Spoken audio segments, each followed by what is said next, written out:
社区食堂曾经被吹成新时代的伟大创举，如今却成了全国范围内的巨大烂尾工程。就在短短3年内，社区食堂从全国样板到全国倒闭，从惠民工程到坑老陷阱，走完了几乎所有中国式政策项目的宿命，一窝蜂上马，靠补贴活命，没补贴就死。数据触目惊心，自2022年10月底，住建部、民政部联合发文启动试点以来，全国各地在1年内疯狂开除了约1700家社区食堂。可到了2024年底，几乎同样数量的社区食堂1700家宣布关门，数字对等，讽刺到骨头里。那么问题来了，社区食堂到底怎么死的？答案其实只有4个字：天生畸形。社区食堂本来就是打着为老年人服务的旗号建立的，但现实是，很多社区食堂离社区本身有相当的距离，老人腿脚不便，出门就是难题。2023年，半月谈记者实地调查时就发现，很多社区食堂选址在综合体里，或者放在街角的大楼底上，老年人光走过去就得20-30分钟。请问，一个70岁的老太太拄着拐杖，一天3顿要走上1000米去食堂吃饭，这到底是养老服务还是体能测试？结果可想而知，老人们根本去不成，社区食堂的客源自然也就枯竭了。比距离更致命的是那张充值卡，很多社区食堂一开业就打出充500送100的活动，老人们一听，觉得这是国家办的，又有优惠，还能吃上便宜饭，立刻掏钱。但问题是，这些食堂的运营者很多根本撑不下去，没过几个月，老板一声不吭地跑路了。于是，老人手里那张价值几百上千元的充值卡，瞬间成了一张废纸。有媒体报道，一位住在西安市莲湖区的老太太，办了一张1000元的餐卡，还没吃够20顿饭，食堂就关门了。老人哭着说：“这可是我1个月的养老金啊！”中国老人的悲哀就浓缩在这张卡里。社区食堂刚开业时，优惠力度特别大，开业3天7折，每周2 6折，老年人一窝蜂地跑去。但等老人习惯了，食堂价格就悄悄上涨。原本5、6块钱一份的爱心餐，几个月后变成10几块。最可笑的是，有些食堂甚至比周围小饭馆还贵。老人们惊觉，所谓的社区食堂不过是一次精心包装的割韭菜行动。社区食堂的最大命门就是它完全依赖政府补贴。在2022至2023年，各地财政还咬牙掏钱，每个食堂1个月能拿到几万块补助。正因为如此，才有那么多人涌进去搞这个生意。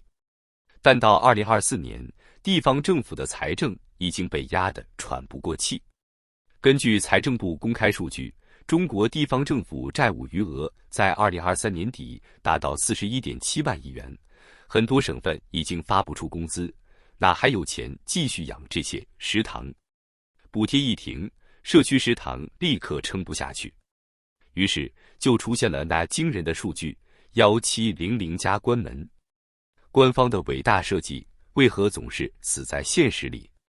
社区食堂并不是第一个，也绝不会是最后一个伟大烂尾工程。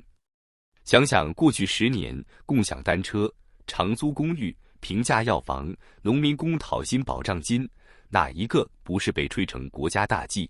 结果几乎无一幸免，走向崩塌。社区食堂这种模式严重违反市场规律，因为它把原本不该干的事交给了政府和失业人员来干。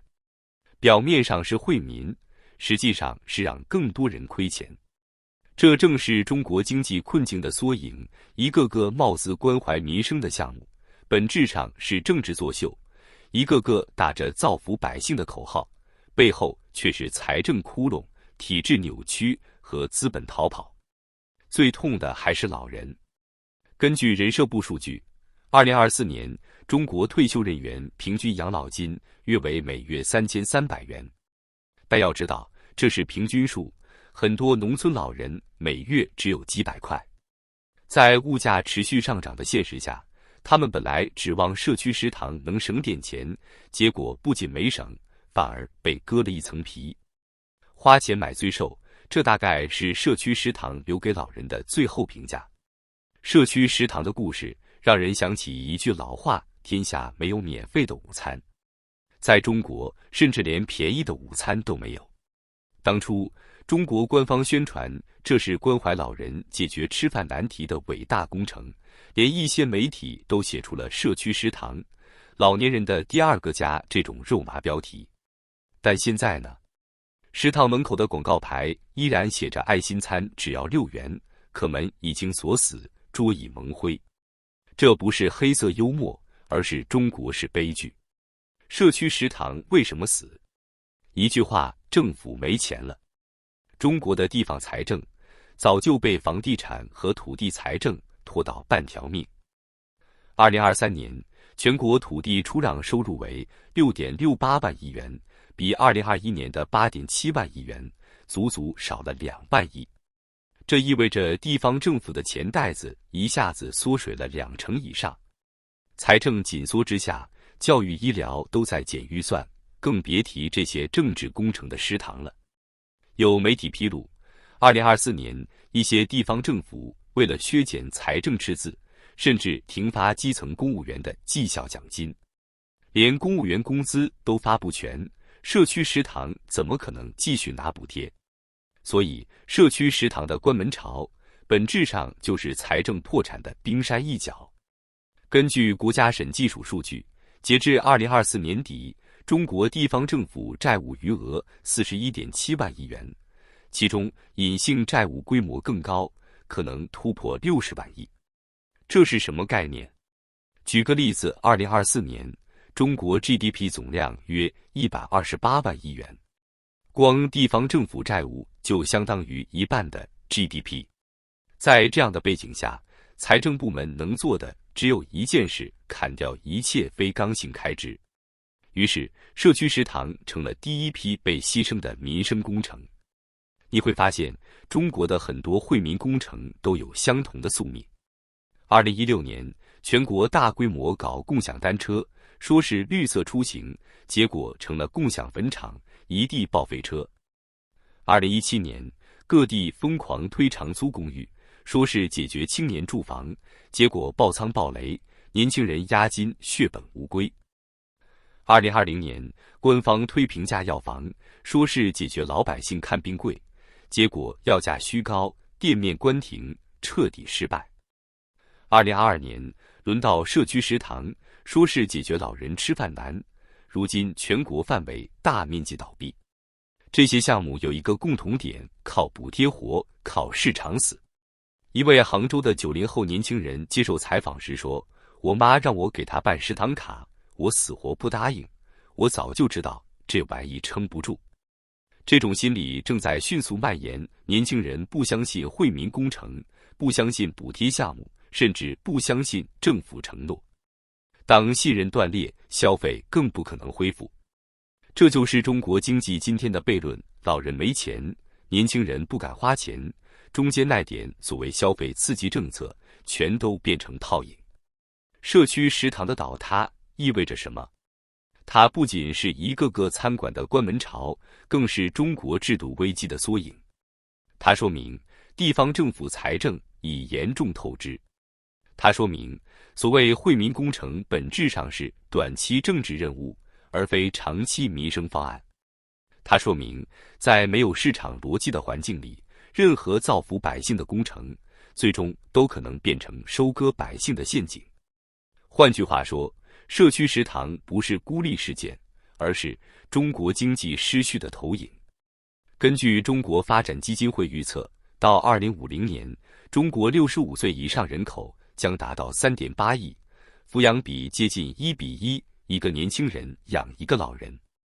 这意味着，在未来25年里，中国将面临全球最严重的老龄化危机之一。但问题是，中国的养老金账户已经岌岌可危。根据人社部数据，2023年全国基本养老保险基金累计结余6.25万亿元，而年度支出高达5.8万亿元。这意味着养老基金最多还能撑5年。5年后呢？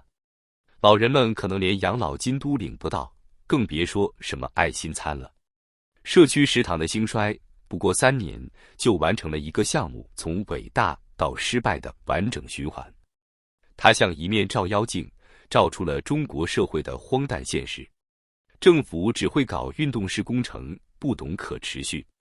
老百姓一厢情愿地相信，却一次次被收割。最终，老人流泪，年轻人冷漠，信任彻底崩塌。这才是最悲惨的地方。因为在未来的中国，可能不仅仅是社区食堂会烂尾，养老体系、医疗体系，甚至整个社会保障网络都有可能接连崩溃。